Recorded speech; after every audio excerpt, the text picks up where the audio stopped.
여러분, 맹모 삼천지교라는 말 아시죠? 아이는 환경에 따라 달라진다며 3번이나 이사를 했다는 맹자의 어머니 이야기. 그런데요, 맹모 삼천지교는 우리나라만의 이야기가 아닙니다. 요즘 중국에서도 비슷한 일이 벌어지고 있죠.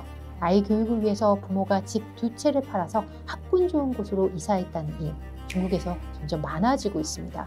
그런데 결정적인 차이가 여기 있는데요. 우리는 의대를 보내기 위해서, 중국은 공대를 보내기 위해서 그렇게 이사를 간다는 점입니다. 그 열기를 아주 생생하고 자세하게 보여준 다큐멘터리가 얼마 전 KBS에서 방송됐죠. 바로 다큐인사이트 인재전쟁입니다. 보셨나요? 1부 제목은 공대에 빠진 중국, 2부는 의대에 빠진 한국. 제목부터 촌철살인이지 않습니까? 오늘 교육대기자TV에서는요, 이 다큐멘터리를 리뷰하는 형식으로 중국에서 벌어지고 있는 공대 붐을 자세히 소개하고요. 반대로 한국은 의대 쏠림에 빠진 현실을요, 비교해서 다뤄보겠습니다. 중국 항저우의 한 가족 이야기로 인재전쟁 다큐멘터리는 시작합니다. 초등학교 3학년 아들을 둔 부모가 집 2채를 팔아서 과학 특화 학군으로 이사했다는 내용이죠. 아이의 흥미는요, 컴퓨터 프로그래밍. 그래서 부모는요, 아이가 접하는 모든 콘텐츠를 과학으로 다 채워주고요. 주말마다 선발제 과학 학원에 보냅니다. 바로 공대 트랙을 타기 위해서인데요. 공대는 중국에서 지금 가장 인기 있는 진로가 됐습니다. 중국 학생들이 가장 가고 싶어하는 꿈의 대학이 있는데요. 속칭 칭베이, 우리나라에 이른바 스카이가 있다면 중국엔 칭화대, 베이징대, 칭베이가 있죠. 칭화대는 시진핑 주석의 모교이기도 한데요. 아시아 대학 탑3에 들 만큼 세계적인 대학입니다. 리커창 정 총리를 배출한 베이징대 역시 마찬가지입니다. 칭화대와 더불어서 중국 학문을 이끌어가고 있다는 평가를 받고 있죠. 중국의 대학교 순위를 발표해온 상하이 랭킹 데이터를 보면요. 1위가 칭화대, 2위가 베이징대입니다. 그런데요, 여기서 주목할 만한 것은 바로 3위입니다. 3위는 저장대인데요. 싱베이와 비교해서 저장대는요, 저장성 항저우에 위치해 있어서 일종의 지방대학이라고 볼 수 있습니다. 그런데 최근 중국 내부 평가나 외부 글로벌 평가에서 그 상승세가 심상치 않습니다. 전 세계를 흔들었던 딥시크 모두 아시죠? 딥시크의 창립자 량원평이 저장대 출신이기 때문이에요. 지금 중국에서 량원평의 인기는 실로 정말 대단합니다. 저장대의 작년 입결 데이터를 보면요. 가장 상위 학과가 주거전 컬리지의 튜링반입니다. 튜링반이라는 이름에서 알 수 있듯이요. 이 학과는 컴퓨터 공학을 배우는 과정인데요. 1위뿐만 아니라 2위는 인공지능, 3위는 로봇공학으로 이공계 학과가 상위권을 모두 차지하고 있습니다. 저장대의 주거전 컬리지는요, 명문대 속 명문대라고 불리는 엘리트 특화교육 시설입니다. 이런 스타일의 교육은요, 칭베이에서도 확인할 수 있죠. 칭화대의 야오반, 베이징대의 튜링반 역시 엘리트 중 엘리트만 갈 수 있습니다. 중국 영재의 반은 칭화대에 있고 칭화대 영재의 반은 야오반에 있다는 말이 있을 정도로 대단한 인재만 뽑아서 이들을 대상으로 AI, 양자정보, 컴퓨터 공학을 가르치고 있죠. 여기서 잠깐 우리나라의 입결 한번 살펴보겠습니다. 우리나라 자연대 학과 순위 한번 볼게요. 의대, 치대, 한의대, 이른바 의치한이 다 휩쓸고 있죠. 전국 의치한에다가 수의대, 약대를 거치고 난 다음에야 서울대, 공대가 보이네요.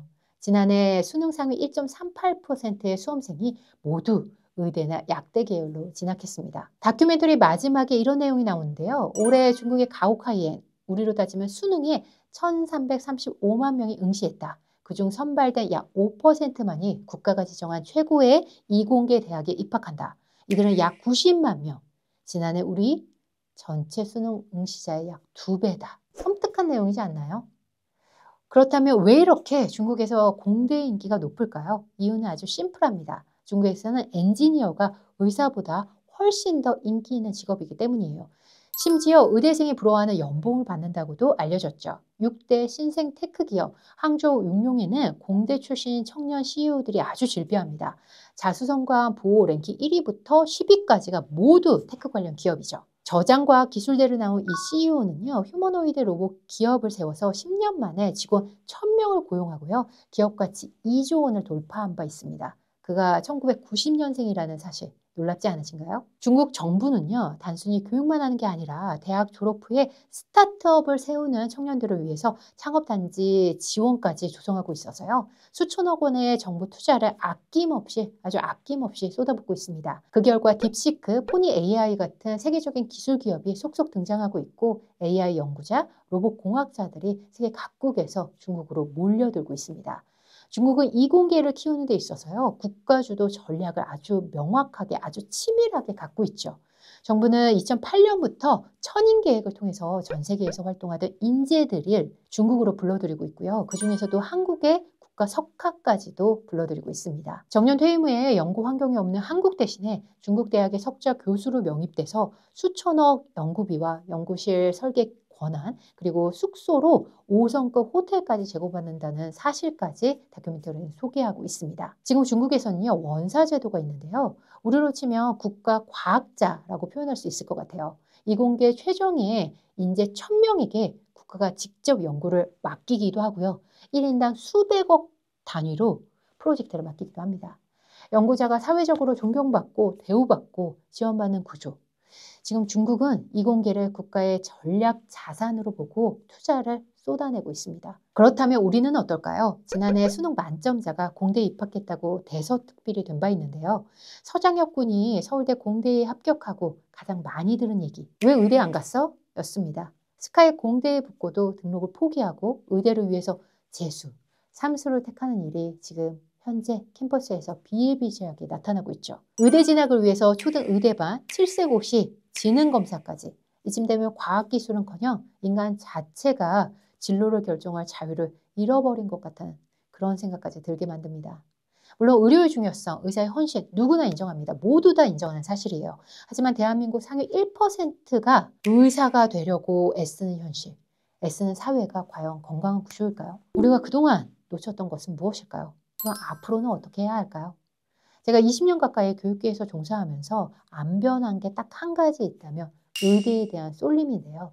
안 변하는 것은 물론이고 점점 심해지고 있죠. 지금 이 순간에도 과학고, 영재고 출신 학생들이 의대로 진로를 틀고 있고요. 대학원생, 석학들이 연구처를 찾지 못해서 미국, 중국으로 떠나고 있습니다. 우리는 지금 의대 쏠림이라는 블랙홀에 인재를 몰아넣고 있고요.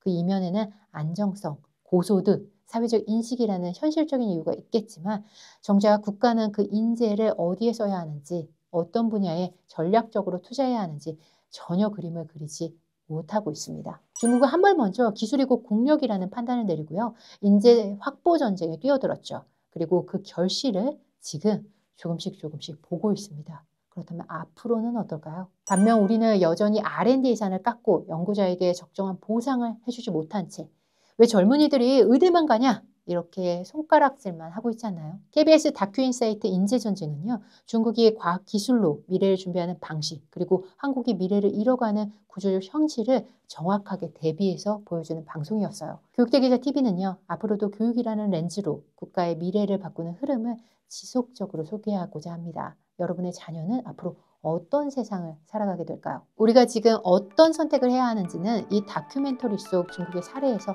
답을 찾을 수 있을지도 모르겠네요. 생각해보는 영상이길 희망합니다. 함께해 주셔서 감사합니다.